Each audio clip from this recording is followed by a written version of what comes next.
journal de marche et d'opération, la Seconde Guerre mondiale au jour le jour, une chronique présentée par Stéphane Trenel. 14 mai 1940, les Britanniques lèvent l'interdiction faite aux Bomber Command de bombarder près des zones civiles.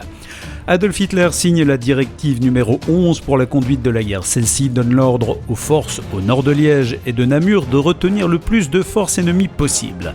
L'armée hollandaise étant plus forte que prévu, elle doit être brisée le plus rapidement possible. Les divisions motorisées doivent être transférées au groupe d'armée A dans les plus brefs délais. Après avoir fait une proposition de reddition aux Néerlandais, mais avant l'expiration de l'ultimatum, Rotterdam est bombardé très violemment par la Luftwaffe. Le commandant en chef des troupes néerlandaises, le général Henry Winkelmans, donne l'ordre aux troupes hollandaises de déposer les armes pour éviter des pertes civiles supplémentaires. L'ordre prend effet le lendemain à 11h. Seules les troupes hollandaises en Zélande continuent à se battre. La 9e armée française organise son repli sur Rocroi. Dans la nuit du 13 au 14, la 7e Panzer Division de Rommel bouscule la 5e division française engagée en Belgique tout en continuant sa traversée sur la Meuse. Les bombardiers alliés tentent en vain de détruire le pont de bateaux que Guderian a fait installer sur la Meuse pour permettre le passage des renforts allemands. Ils sont repoussés par l'impressionnante défense anti-aérienne déployée par les Allemands, près de 300 canons anti-aériens. Les Français tentent des contre-attaques toute la journée, principalement à Bulson, près de Sedan, mais sont repoussés à chaque fois avec de fortes pertes.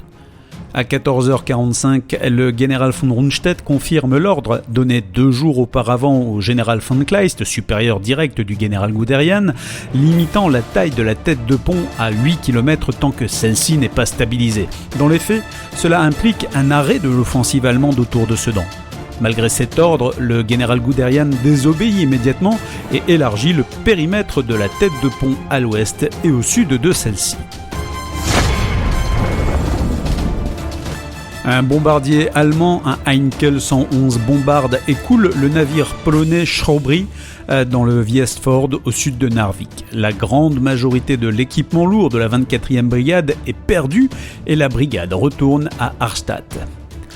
Des bombardiers de la RAF larguent par accident leurs bombes au-dessus de la Norvège. Aucun dommage significatif n'est infligé.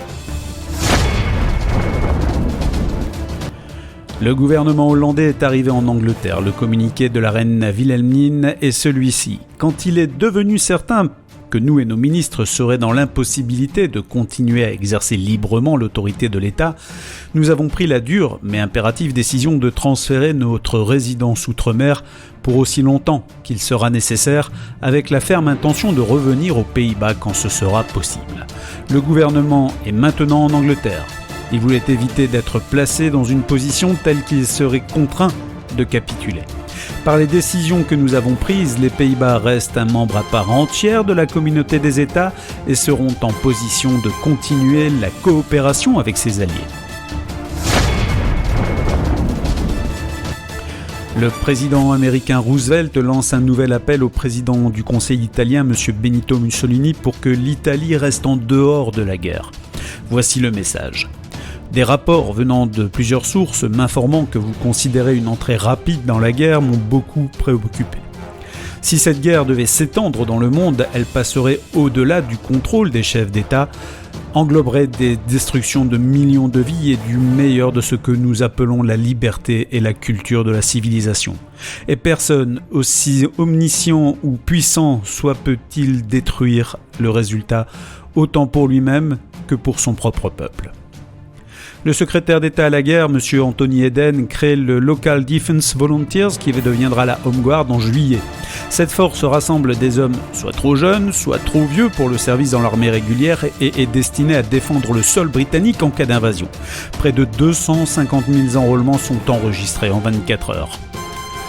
Lord Beaverbrook est nommé ministre délégué à la production aéronautique du gouvernement anglais.